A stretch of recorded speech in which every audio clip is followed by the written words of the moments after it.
अगर आप for the first time आए हो तो मेरा नाम अदिति है। पेपर 1 प्लस पेपर 2 दोनों कंप्यूटर साइंस आप लोगों के लिए लेके आती हूँ। आप सब लोगों को एक गुड न्यूज़ देनी है। गुड न्यूज़ ये है कि अपनी 100K की फैमिली हो गई है और कल से रेगुलरली बच्चों का हमको कंग्रेचुलेट करने के लिए कॉल आ रहा है। साथ ही साथ दिसंबर का बैच कभी आएगा, दिसंबर का बैच कभी आएगा, कल कॉमेंट्स भी देख सकते हो आप सब बच्चे।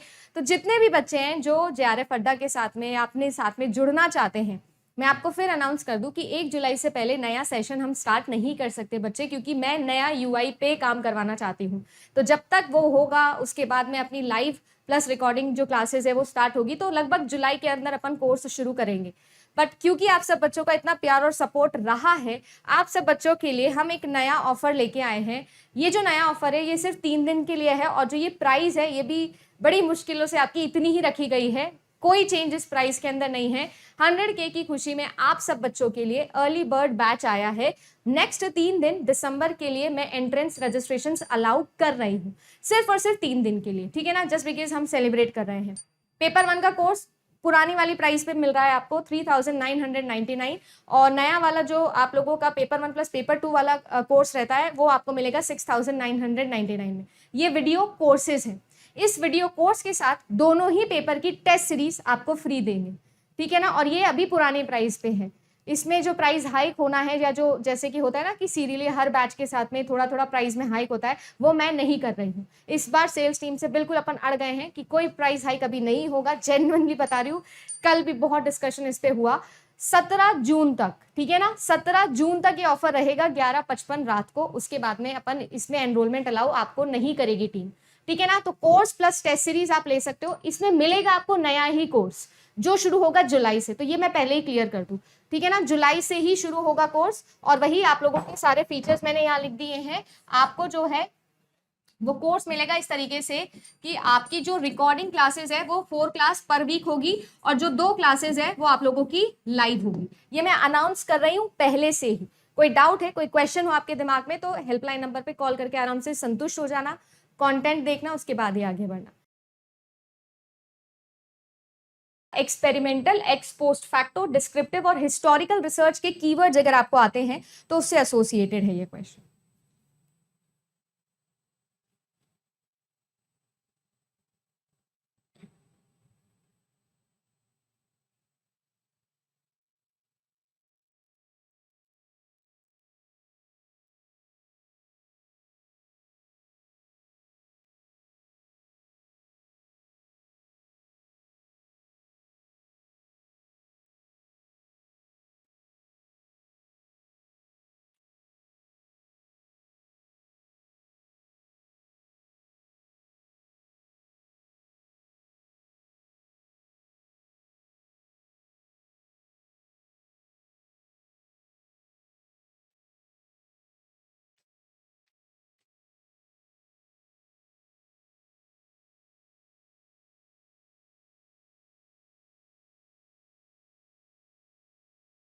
देखो कीवर्ड मुझे बता दो सबसे पहले तो सभी के कीवर्ड्स क्या क्या होते हैं। एक्सपेरिमेंटल है, एक्स पोस्ट फैक्टो है, डिस्क्रिप्टिव और हिस्टोरिकल है। सबसे पहली बात तो आपको ये समझ में आना चाहिए, चाहे मैं एक्सपेरिमेंटल की बात करूं, चाहे मैं एक्स पोस्ट फैक्टो की बात करूं, चाहे मैं बात करूं हिस्टोरिकल की या बात करूं डिस्क्रिप्टिव की, सबसे पहला स्टेप तो हमेशा मैं क्या फॉलो करती हूँ, मैम आप क्वालिटेटिव या क्वांटिटेटिव चूज करते हो। तो देखो ये आपका क्वांटिटेटिव, ये भी आपका quantitative, this can be both and this can be both, but ये ज्यादातर मैम क्वांटिटेटिव ही होता है ना ज्यादातर। अब देखते हैं, आई मीन क्वालिटेटिव ही होता है। अब बात ऐसी है कि आपको क्या करना है, मैच द कॉलम। तो एक्सपेरिमेंटल रिसर्च का कीवर्ड याद करो। एक्सपेरिमेंटल रिसर्च में मैम मैन्युपुलेशन होता है, किसका, इंडिपेंडेंट वेरिएबल का। एक्स पोस्ट फैक्टो में क्या होता है मैम, कोई ऑलरेडी इवेंट अगर हो चुका है उसको हम स्टडी करते हैं, यानी कि ऑलरेडी होने वाले इफेक्ट को स्टडी कर चुके, इफेक्ट ऑलरेडी आ चुका है, उसका कॉज अब हम लोग ढूंढ रहे हैं क्वांटिटेटिव वे के अंदर। रेट्रोस्पेक्शन इसका कीवर्ड है, CID इसका बेस्ट एग्जांपल था। हिस्टोरिकल रिसर्च में ma'am reconstruction of thought process हम करते हैं और डिस्क्रिप्टिव रिसर्च के अंदर जो चीज जैसी है, यानी कि मैम हम व्हाट का आंसर देते हैं, जो चीज जैसी है उसका आंसर हम बिल्कुल वैसे ही देते हैं। तो ये आपकी कुछ चीजें थी जो हम लोगों ने पढ़ी हुई हैं as keywords. 25 types of keyword वाला वीडियो देख लीजिएगा, सारे के सारे अपने हैंड रिटन कीवर्ड्स आपसे डिस्कस किए थे उसमें। अब यहाँ पर primary and secondary sources tapped with the emphasis on what internal criticism, status of facts and conditions are ascertained, A variable is manipulated to see its effects on the other variable. The differences are noted and factors causal और otherwise are determined. अब आप मुझे खुद बताइएगा, क्या यहाँ पर option number A का आंसर 3 नहीं दिख रहा? और क्या इसी के बिहाफ पे मैं पूरा क्वेश्चन नहीं सॉल्व कर सकती कि ए का जो है वो 3 होने वाला है, यानी कि सी होने वाला है? क्या हम एक ही ऑप्शन से, अरे भाई वो है ये अपना क्या बोलते हैं इसको, मैच द कॉलम, एक से ही होगा वाला नारा चल रहा है क्या यहाँ पर भी? बिल्कुल चल रहा है, 100% चल रहा है, देख लो आप। और आंसर सी ही होगा इसका, गारंटीड। आगे देखो, इसके अलावा भी देखते हैं। चलो मैम मान लेते कि यहाँ पर ना ए का 3 होता, यहाँ पर भी ए का 3 होता, फिर क्या करते, आगे देखते। अब देखो आपका है देन आपका x post facto. X post facto में हमने क्या किया, हमने देखा कि भाई हम डिफरेंस देखने की कोशिश कर रहे हैं कि हमारे पास एक इफेक्ट ऑलरेडी है। सीआईडी क्या करता है, मर्डर ऑलरेडी हो चुका है, अब वो उस प्रेजेंट सिनेरियो के अकॉर्डिंग सोच रहे हैं रेट्रोस्पेक्शन में जाके कि क्या हुआ होगा, कैसे मर्डरर एंटर किया होगा, है ना, क्या क्या चीजें हुई होगी, ये सारी चीजें वो इमेजिन कर रहा है।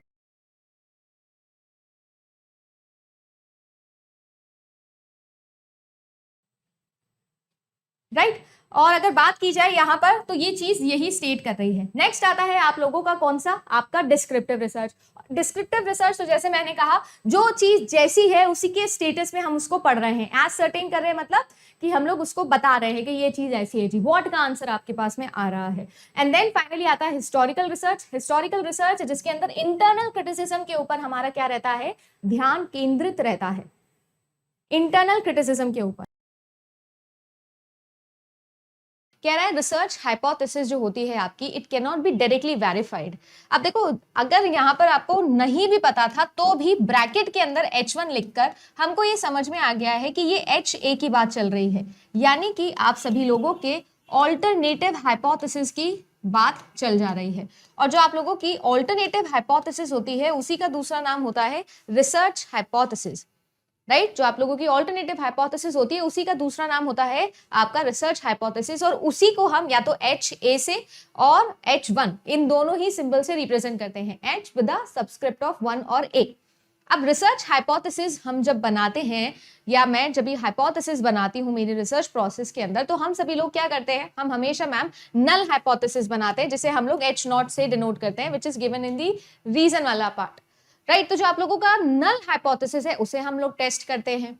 अब नल हाइपोथेसिस को हम इसीलिए टेस्ट करते हैं क्योंकि आप लोगों की ऑल्टरनेटिव हाइपोथेसिस या रिसर्च हाइपोथेसिस को डायरेक्टली टेस्ट करने का मेरे पास में कोई मैकेनिज्म नहीं है। मैं सिर्फ और सिर्फ किनको टेस्ट कर सकती हूँ, हमारी नल हाइपोथेसिस को टेस्ट कर सकती हूँ। तो यहाँ पर बिल्कुल सही बात लिख रहा है असर्शन कि हम यहाँ पर रिसर्च हाइपोथेसिस को, ऑल्टरनेटिव हाइपोथेसिस को, देखिए रूपांशी ने लिखा है सब्सटेंशियल हाइपोथेसिस, बिल्कुल सही, हम इन सभी हाइपोथेसिस को मैम डायरेक्टली टेस्ट नहीं कर सकते हैं। बट हम null hypothesis is helpful in making a claim that the researcher or by the researcher that his or her findings are not fortuitous or by chance.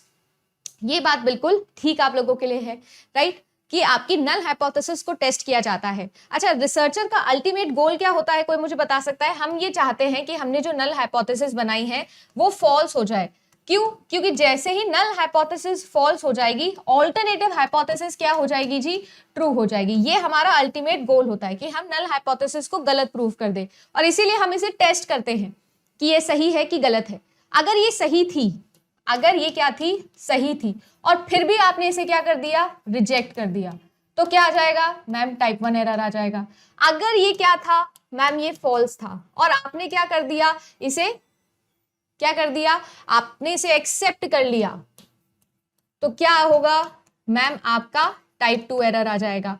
अगर ये true है, आपने इसे रिजेक्ट कर दिया, मतलब आपने नल हाइपोथेसिस को हटा दिया, तो आपकी ऑटोमेटिकली ऑल्टरनेटिव हाइपोथेसिस क्या हो जाएगी, एक्सेप्ट हो जाएगी। इस केस के अंदर आपकी ऑल्टरनेटिव हाइपोथेसिस फॉल्स थी, फिर भी आपने इसको ले लिया, इसे हम क्या बोल सकते हैं, इसे हम लोग बोल सकते हैं हमारा टाइप 1 एरर।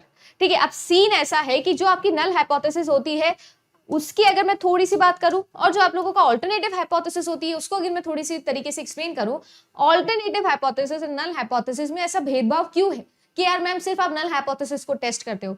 क्योंकि null hypothesis no significant difference को एक्सप्रेस करता है। किसको एक्सप्रेस करता है? नो सिग्निफिकेंट डिफरेंस को। ये हर चीज को, हर सिचुएशन को इक्वल मानता है।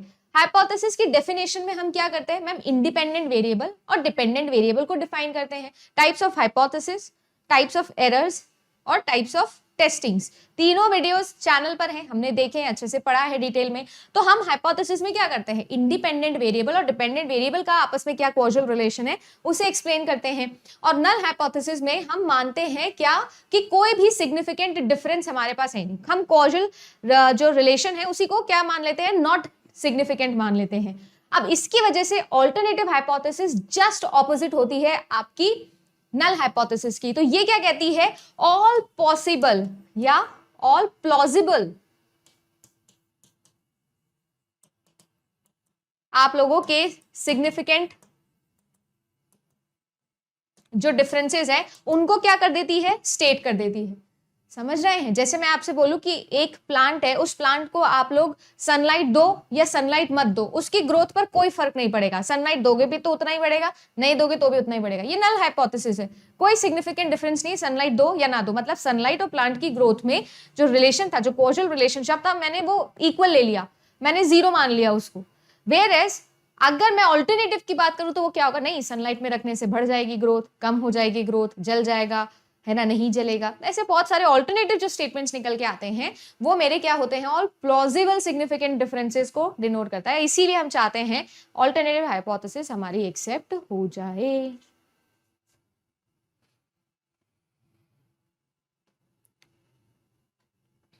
तो ये इस क्वेश्चन का सही आंसर था जो कल मैंने आप लोगों को होमवर्क में दिया था। ठीक है जी, तो हमेशा याद रखेंगे, दोनों के बीच में बिकॉज भी लगाएंगे तो अच्छे से सेट आपका हो जाएगा। चलो आगे बढ़ते हैं और नेक्स्ट क्वेश्चन पे बात करते हैं। अभी अभी टाइप 1 की बात कर ही रहे थे मैम, और ताजा ताजा टाइप 1 का ही क्वेश्चन है जो आपके सामने आ गया क्वेश्चन नंबर 13 से।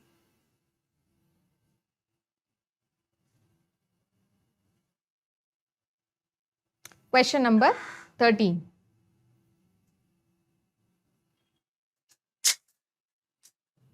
चलिए जी, आपसे ये कह रहा है कि type 1 error refers to the decision to reject the null hypothesis when it is incorrect. Type 1 error के बारे में यहां पर ये बात चल रही है। और कोई?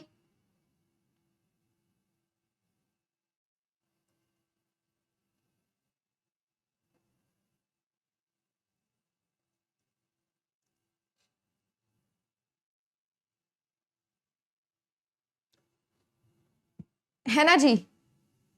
और कह रहा है sampling error occurs due to the violation of the principle of random sampling. ध्यान से देखिए क्वेश्चन को।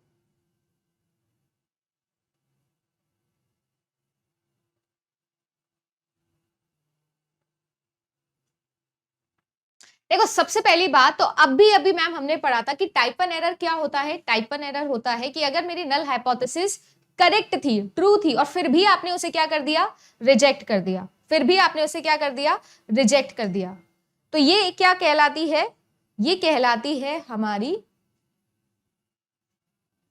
Type 1 error. और यहां पे कह रहा है reject the null hypothesis when it is incorrect. यार ये टाइप ऑफ एरर तो हुआ नहीं, ये तो सही बात हो गई ना, ये तो सही बात है। तो स्टेटमेंट नंबर 1 तो हो गया फॉल्स। आगे स्टेटमेंट नंबर 2 देखिए, कह रहा है कि sampling error occurs due to the violation of the principle of random sampling. Random sampling का मतलब क्या होता है कि आपके पास में जो आपकी पॉपुलेशन है, उन पॉपुलेशन के हर एक मेंबर के पास में equal chance and equal opportunity हो सैंपल में आने की। ये आपकी अगर पॉपुलेशन है तो ये आपका सैंपल होगा, आपकी सैंपल में इक्वल अपॉर्चुनिटी हो हर पॉपुलेशन मेंबर के पास में आने की, तब हम उसे क्या बोलते हैं, तब मैम हम उसे बोलते हैं सैम्पलिंग सही है, रैंडम सैम्पलिंग। और सैम्पलिंग एरर मतलब, एरर सैम्पलिंग का मतलब होता है मैम कि मेरी सैंपल करेक्ट रिप्रेजेंटेटिव ना हो अगर मेरी पॉपुलेशन की, तो हम उस टाइप के एरर को सैम्पलिंग एरर कहते हैं। इसमें डेफिनेटली रीजन ये हो सकता है कि हमारी सैंपल करेक्टली रिप्रेजेंट ना कर रही हो पॉपुलेशन को। इसमें यह भी हो सकता है कि हमारा सैंपल साइज बहुत ही छोटा हो, तो सैंपल साइज को बड़े करने से सैम्पलिंग एरर हमारा कम हो जाएगा।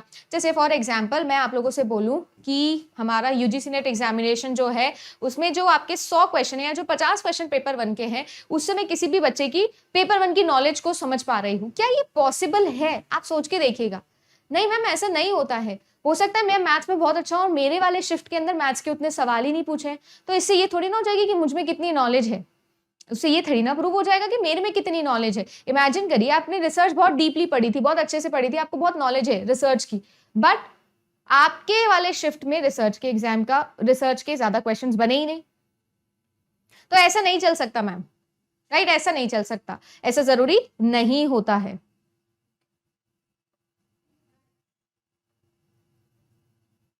राइट, तो बस आपको ये चीज याद रखनी है। तो यहां पर आप लोगों की जो स्टेटमेंट्स हैं, हम क्या बोल रहे हैं, दोनों ही फॉल्स हैं, दोनों ही स्टेटमेंट आपके फॉल्स होते हैं। रैंडम सैम्पलिंग का सिर्फ मतलब ये होता है पॉपुलेशन के हर एक मेंबर के पास में इक्वल अपॉर्चुनिटी होना सैंपल में आने की, ठीक है, इसे आप ज्यादा रिलेट नहीं कर सकते हैं। The kind of numbers which do not represent amounts but instead represent kind। और ब्रैकेट में ना चिल्ला चिल्ला के क्वेश्चन आंसर भी दे रहा है, मेजरमेंट स्केल, रिसर्च एप्टीट्यूड, नहीं दे रहा क्या आंसर? क्या यहाँ पर ये कैटेगरी चिल्ला चिल्ला के नहीं बता रहा कि हाँ भाई नॉमिनल, मैं नॉमिनल हूं? जब भी हम सभी लोग पढ़ते हैं क्या, मेजरमेंट स्केल, तो हमारे पास में कुछ 4 स्केल्स होती हैं, नॉमिनल, फिर ऑर्डिनल, ऑर्डिनल के बाद इंटरवल, इंटरवल के बाद में रेशो, नॉमिनल, ऑर्डिनल, इंटरवल और रेशो। यानी कि इन रेशियो के अंदर इंटरवल की भी प्रॉपर्टीज आएगी, ऑर्डिनल की भी आएगी, नॉमिनल की आएगी, है ना। इस तरीके से कॉन्सेंट्रिक सर्कल्स बनते हैं। नॉमिनल सबसे पहले नामकरण होगा, कैटेगरी में डाला जाएगा, उसके बाद में हम ऑर्डरिंग करेंगे, उसके बाद में हम सभी लोग जो है वो दो मीन वैल्यूज के बीच के कंपैरिजन की बात करेंगे, and then finally absolute zero मेरे पास में आ जाएगा। जितने भी मैथमेटिकल फंक्शंस हो सकते हैं वो सारे आ जाएंगे, यानी कि मेजॉरिटी, आपका सबसे बड़ा रिलेशनशिप दो क्वांटिटीज के बीच में होता है, उनका रेशियो निकालना, तो वो मैं निकाल सकती हूँ। तो बेसिकली ये आप लोगों के करेक्ट आंसर्स हैं। अब आप ध्यान से देखना, ये जो टेबल है ये बहुत काम की है आपकी, क्योंकि आप लोगों से ये एग्जाम्पल्स दे देता है, और एग्जाम्पल से पूछता है, बताइए, जैसे पूछेगा कि इनकम या फिर एज, ये कौन से टाइप की स्केल में आएगा, तो हमको क्या करके आना है, रेशो करके आना है। जैसे कि आपका जो 12 तारीख को पेपर हुआ था, कल आपने देखा भी होगा, इंटरव्यू में मैंने बताया भी था, है ना, इंटरव्यू के अंदर रूपांशी ने बताई थी ये चीज आपको कि एज कौन से टाइप का वेरिएबल है, ये सवाल आप लोगों के एग्जाम में आ गया था। तो जल्दी से मुझे बताएंगे सभी लोग, कौन से टाइप का वेरिएबल है एज, एज कौन से टाइप का वेरिएबल है, ठीक है। इंडिपेंडेंट डिपेंडेंट नहीं बताना है, कंटिन्यूअस बताओ, कैटेगोरिकल बताओ, ये सारे टाइप्स पूछे हैं। और एज जो है वो रेशो में आएगा, इनकम भी जो है वो भी रेशो में आएगा। देखो एक चीज मैं बताती हूँ आपको, ऑर्डिनल में भी आ सकता है, बट क्योंकि सारी ऑर्डिनल वाली चीजें रेशो में ऑलरेडी आती है, इसलिए इनकम यहाँ पर भी लिखा हुआ है। Number of purchases, units sold, अगर ये सारी चीजें आ जाए तो ये सब रेशो में है। Male female, user non user, occupation, ठीक है, यूनिफॉर्म नंबर, ये सारी कैटेगरीज है, ये नॉमिनल में आएंगी। Then brand preferences, social class हो गई, है ना, upper class, middle class, lower class, ये सारी चीजें ऑर्डरिंग में आती है। एवरेज, है ना, वेरी गुड, वेरी बैड, ये सारी चीजें भी यहाँ पर आती है। देन टेम्परेचर स्केल हो गया, ग्रेड पॉइंट एवरेजेस हो गई, एटीट्यूड टुवर्ड्स ब्रांड हो गया, ये सारे जो कंपैरिजंस हैं ये इंटरवल के अंदर आते हैं। यहाँ पर मीन चलता है, यहाँ पर मीडियन चलता है, वहां पर मोड चलता है। मोड क्यों चलता है? मोड मतलब होता है number of times a particular quantity repeats itself, तो वो चीज किस में आती है, वो कैटेगरी में ही आती है, कितने मेल्स कितने फीमेल्स, राइट। ऐसे सवाल आप लोगों के एग्जाम में बनते हैं, ये बहुत इंपॉर्टेंट है, इसका स्क्रीनशॉट ले लेना। आपसे बोल रहा है कि अगर मुझे मीन वैल्यू को कंपेयर करना है क्वांटिटेटिवली, तो सबसे अच्छा तरीका, ये मैंने आपको अभी 2 दिन पहले ही हमने जब क्लास ली थी उसी में बताया था, एनालिसिस ऑफ वेरिएंस, यानी कि आप लोगों का अनोवा टेस्टिंग। अनोवा टेस्टिंग आप लोगों की बेस्ट टेस्टिंग होती है अगर मुझे क्या करना हो, मीन वैल्यूज को कंपेयर करना हो। अब ना तो यहाँ 2 लिखा है ना यहाँ 3 लिखा है, बेस्ट मेथड पूछा था मैंने, अनोवा लगा दिया। अगर मैं यहाँ पर बोलती कि मेरे लिए कंपेयर करना है मीन वैल्यू को, 2 मीन वैल्यूज को, तो मैं यहाँ पर स्टूडेंट टी टेस्ट भी लगा सकती थी। पर जो हमारे प्यारे मित्र यहाँ पर हमको देख रहे हैं, मैं उन सभी लोगों को बताना चाहूंगी कि फिर से आपकी 2 आंखें आपने फ्रिज में निकाल के रख दी है। देखिए कहीं पर है ही नहीं स्टूडेंट टी टेस्ट ऑप्शन में, सीधा सीधा बाय चॉइस एलिमिनेशन आपका ऑप्शन नंबर डी ही आंसर लगना था। कोरिलेशन के अंदर हम क्या करते हैं, क्या मेरा independent variable dependent variable related है, बस इतना चेक करते हैं। रिग्रेशन एनालिसिस में दोनों का कॉजल रिलेशनशिप चेक करते हैं। काई स्क्वायर टेस्टिंग में फिटनेस ऑफ गुडनेस चेक करते हैं। कीवर्ड हम याद करते नहीं है, ठीक है मैडम, और वीडियो हम रिवाइज करके देखते नहीं हैं, ठीक है मैडम। काम धाम हम करते नहीं हैं, जो हम होमवर्क मिलता है वो हम करते नहीं हैं। बोल दिया है 10 बार बोल दिया कि रिसर्च एप्टीट्यूड का क्रैश कोर्स बना रखा है, उसे रिवाइज कर लीजिए, वो हम करते नहीं हैं। हाइपोथेसिस टेस्टिंग का वीडियो बनाया हुआ है, उसे रिवाइज कर लीजिए, वो हम करते नहीं हैं। ठीक है, और पीयर रिव्यूड या पीयर सजेस्टेड जीवन जिए जा रहे हैं, ठीक है। जीवन हमारा वैसे ही कट जाएगा कि अरे उसने बोला था ये पढ़ लो तो वो पढ़ लिया, इसने बोला था ये पढ़ लो तो ये पढ़ लिया, बस। ठीक है, थोड़ा गुस्सा आया है मुझे आप लोगों पे आज, ऑनेस्टली बताऊं तो आना नहीं चाहिए, ठीक है। आजकल मेरा गुस्सा बहुत ना के बराबर हो गया है, पता नहीं क्यों, मुझे भी कभी कभी गुस्सा आता है अपने आप पे कि मेरा गुस्सा क्यों कम हो गया, पर आप लोगों पे तो बड़ा आया, ठीक है। इसलिए आया कि आप सभी लोग अपना टाइम वेस्ट कर रहे हो, आप लोग सही तरीके से काम नहीं कर रहे हो, है ना।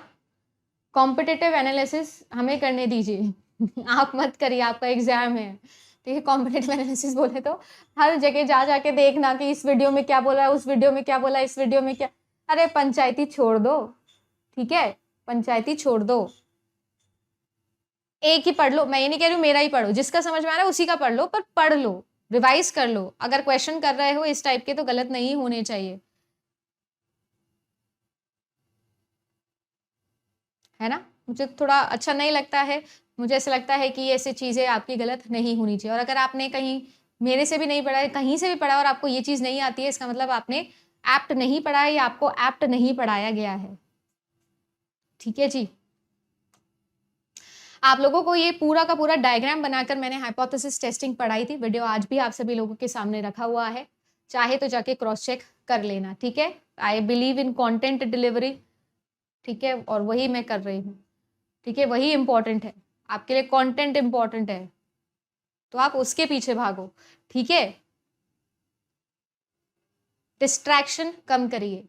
Parametric testing and non parametric testing. तो पैरामेट्रिक टेस्टिंग की अगर मैं बात करूं तो हाउ मेनी सैंपल्स, सबसे पहले हम ये देखते हैं, ठीक है। या वेरिएंस हमको पता है कि नहीं पता है। देखो अगर वेरिएंस आपको नहीं पता है, सैंपल साइज आपकी छोटी है, तो हम क्या कर सकते थे, वेरिएंस नहीं पता होने पर हम टी टेस्ट लगा सकते थे। बट अगर मुझे वेरिएंस पता है, सैंपल साइज 30 से बड़ी है, तो हम आपका जेड टेस्ट लगा सकते थे, ठीक है जी। इसके अलावा अगर मान लीजिए कि मेरे पास में एक से ज्यादा सैंपल्स जब भी होती है, best mechanism mean find out करने का आपका एनालिसिस होता है। एनालिसिस करने के लिए भी मेरे पास में कई सारे तरीके होते हैं, ठीक है ना। टी टेस्ट जो है वो भी मेरे पास में कई तरीके से चलता है। स्टूडेंट टी टेस्ट में पेयर्ड टी टेस्ट होता है और अनपेयर्ड टी टेस्ट होता है, सही बात है ना। हम लोग कोरिलेशन टेस्टिंग में कौन सा पसंद करते हैं, पियर्सन। क्यों, P for parametric, P for Pearson. अगर मेरे पास में यहाँ पर कोरिलेशन लगाना है नॉन पैरामेट्रिक में, तो कौन सा, स्पीयरमैन हम लगाते हैं, हम लोग स्पीयरमैन लगाते हैं, सही बात है। अगर मेरा नॉर्मल डिस्ट्रीब्यूशन नहीं होता तो non parametric. Non parametric testing में देखिए, अगर मेरे पास में एक सैंपल है तो मेरे पास ये सारे टेस्ट होते हैं, मैन विटिनी, काई स्क्वायर टेस्टिंग, है ना, सिमरोव, आपका runs test, one sample Wilcoxon. ये एग्जाम में पूछे जाते हैं, इनके नाम तो एटलीस्ट आपको पता होने ही चाहिए, कौन सा पैरामेट्रिक कौन सा नॉन पैरामेट्रिक है, ठीक है। कोरिलेशन में आप लोगों का रैंक टेस्टिंग भी आता है, वो भी आप लोगों का इंपॉर्टेंट है, तो इसको भी हमें याद रखना है। तो ये पूरा चार्ट है जो आपके लिए वेरी वेरी इंपॉर्टेंट है। अगर आप इसको याद रखोगे तो आपको काफी बेनिफिट हो जाएगा। चलिए, तो प्लैगियरिज्म जो था उस पर कैसा सवाल आप लोगों का पूछा गया था। देखो, एक विद्यार्थी है जो कि विश्वविद्यालय के अंदर, यूनिवर्सिटी के अंदर लेवल 2 प्लैगियरिज्म कमिट करते हुए प्राप्त किया गया अपने डिसर्टेशन और या थीसिस जो है उसको सबमिट करते समय। अब एज पर यूजीसी ये जो 2% है या जो लेवल 2 प्लैगियरिज्म है, इसका क्या मतलब हुआ, ये आपसे पूछा जा रहा है। तो अब सिनेरियो ऐसा है कि अब यहां पर यूजीसी ने इसके लिए कैसा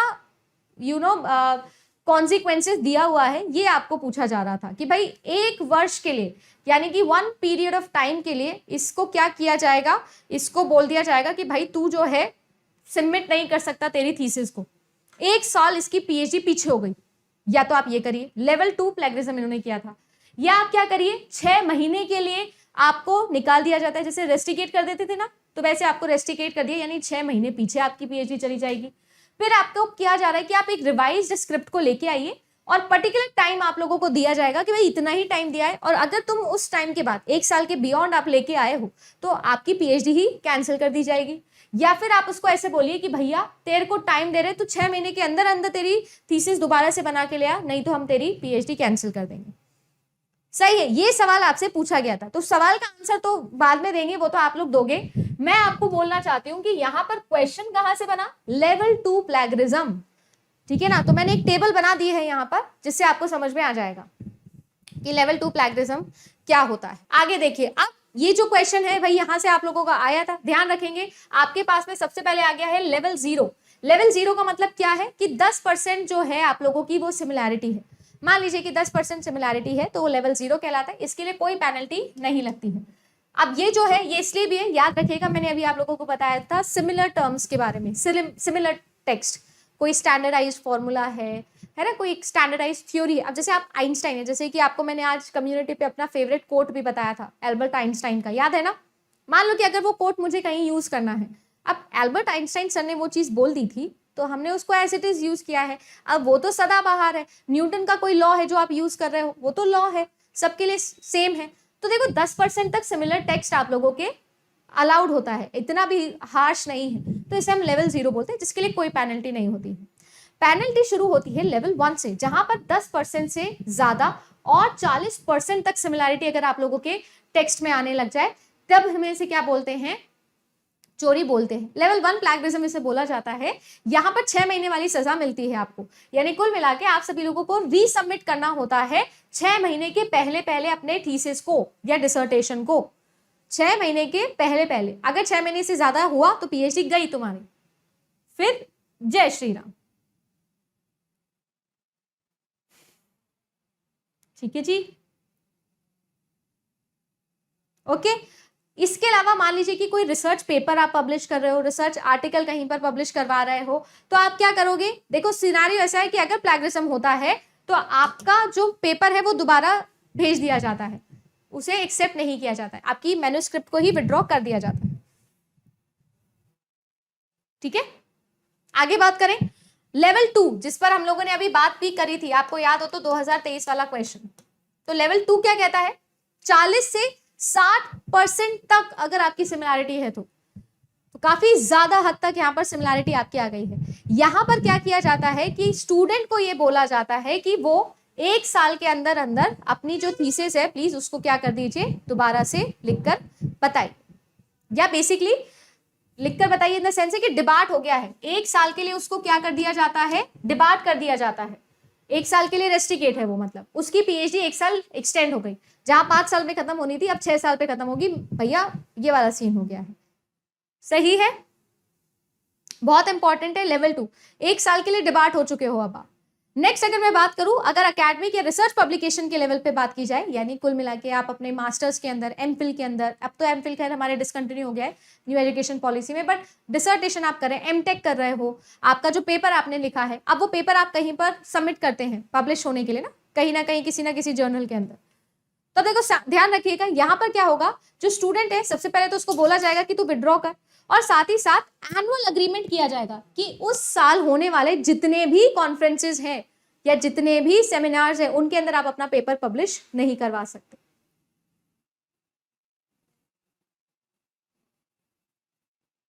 सही है। साथ ही साथ ये भी याद रखेंगे कि अलोंग विद दैट जो आपके सुपरवाइजर हैं वो भी, उस पर भी रोक लगा दी जाती है, ठीक है जी। Along with not being allowed to be a supervisor to any new masters, MPhil या PhD student scholar for a period of 2 years, कभी कभी ऐसा भी हो जाएगा। कुल मिला के ये बहुत ही इंपॉर्टेंट है भाई, लेवल 2 के अंदर ना सुपरवाइजर की भी बैंड बच जाती है, याद रखेंगे आप लोग। ये जो सुपरवाइजर है वो अब 2 साल तक किसी भी नए स्टूडेंट को सुपरवाइज नहीं कर सकता है। आपको पता है ना कि जो भी हमारे असिस्टेंट प्रोफेसर होते हैं उनको अलग से नंबर मिलते हैं किसी भी स्टूडेंट को सुपरवाइज करने के, फिर वो एसोसिएट प्रोफेसर बनते हैं, एसोसिएट प्रोफेसर फिर सुपरवाइज करता है तो प्रोफेसर बनता है, और प्रोफेसर को भी अलग से नंबर मिलते हैं इस चीज के, अलग से पैसे वैसे होते हैं इस चीज के। तो याद रखेंगे लेवल 2 बड़ा खतरनाक होता है, क्योंकि 40 से 60% आपने कॉपी पेस्ट मारा है तो 1 साल के लिए तो डिबार्ट हुए। दूसरी इंपॉर्टेंट चीज, आपको 1 साल तक कहीं भी किसी भी जर्नल में आप पेपर पब्लिश नहीं कर सकते, और अगर आप सुपरवाइजर हो तो आप 2 साल तक किसी भी नए स्टूडेंट को सुपरवाइज भी नहीं कर सकते हैं। देन आता है आप सभी लोगों का क्या, लेवल 3। ये आ गया भैया सबसे ही एक्सट्रीम लेवल। ये कौन है, ये है ओपी लोग। ओपी पता है ना, ओवर पावर्ड। ये एकदम बढ़िया वाले लोग हैं, एकदम ही बढ़िया वाले लोग, जिनको हमारी भाषा में आप तो जानते हैं क्या कहते हैं, चापली। ये एकदम ही चापली लेवल के लोग हैं।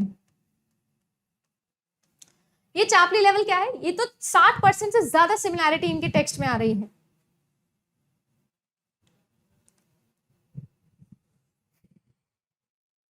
ठीक है, 60% से ज्यादा इन्होंने क्या किया है, कॉपी पेस्ट मारा है। अब देखो इनके साथ क्या होगा, इनका जो रजिस्ट्रेशन है, रजिस्ट्रेशन था, वही हो जाएगा कैंसिल।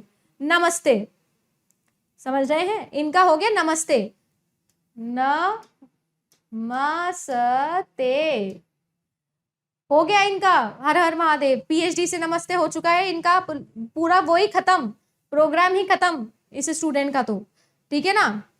अगर मैं बात करूं कि मान लीजिए कि आपने कोई रिसर्च पेपर लिखा था, अब आप उसको पब्लिश करना चाह रहे थे, किसी जर्नल में, किसी सेमिनार में प्रेजेंट करना चाह रहे थे, तो जो कैंडिडेट है वो आपके डिनाई हो जाएगा। पहले तो मैन्युस्क्रिप्ट उसकी विड्रॉ करनी पड़ेगी उसको, फिर 2 साल के लिए वो किसी भी जर्नल पे नहीं जा सकता, किसी भी सेमिनार पे नहीं जा सकता, कुछ भी नहीं कर सकता। अलॉन्ग विद दैट जो आपका स्कॉलर सुपरवाइजर है, स्कॉलर सुपरवाइज को 3 साल के लिए कोई भी नए स्टूडेंट को सुपरवाइज करने का भी अलाउमेंट नहीं होगा। इसीलिए अब आप नोटिस करते हैं, जब भी आप लोग रिसर्च पेपर लिखते हो तो जो आपका सुपरवाइजर है उनकी बैंड ज्यादा बचती है, वो पहले प्लैगियरिज्म चेक करते हैं कि भैया हमारा तो यहाँ पर काम खराब ना हो जाए। 3 साल के लिए अगर आप सुपरवाइजर हैं और इस तरीके की प्लैगियरिज्म पाई जाती है तो आप 3 साल के लिए किसी नए स्टूडेंट को क्या नहीं कर सकते, सुपरवाइज नहीं कर सकते। यानी 3 साल के लिए अगर कोई असिस्टेंट प्रोफेसर है तो 3 साल तो वो पीछे चले गए प्रमोशन में, कोई एसोसिएट है तो वो 3 साल, प्रोफेसर है तो वो भी 3 साल। हो सकता है कि यहाँ पर क्या हो जाए, प्रोफेसर जो है वो उसी पोस्ट से क्या हो जाएंगे, आपके रिटायर भी हो जाएंगे, क्योंकि यूजुअली हमारे देश में थोड़ा काफी एज हो ही जाती है, वैसे तो 65 है रिटायरमेंट की एज, बट स्टिल है ना, काफी बड़ी उम्र के अंदर ही आप प्रोफेसर बनते हो यूजुअली। तो अब यहाँ पर क्या बात है कि अगर लेवल 2 का प्लैगियरिज्म होता है तो आप कितने साल के लिए या कितने टाइम के लिए डिबार्ट होते हैं? मैम आप 1 साल के लिए डिबार्ट हो जाते हैं, ठीक है जी, 1 साल के लिए डिबार्ट हो जाते हैं।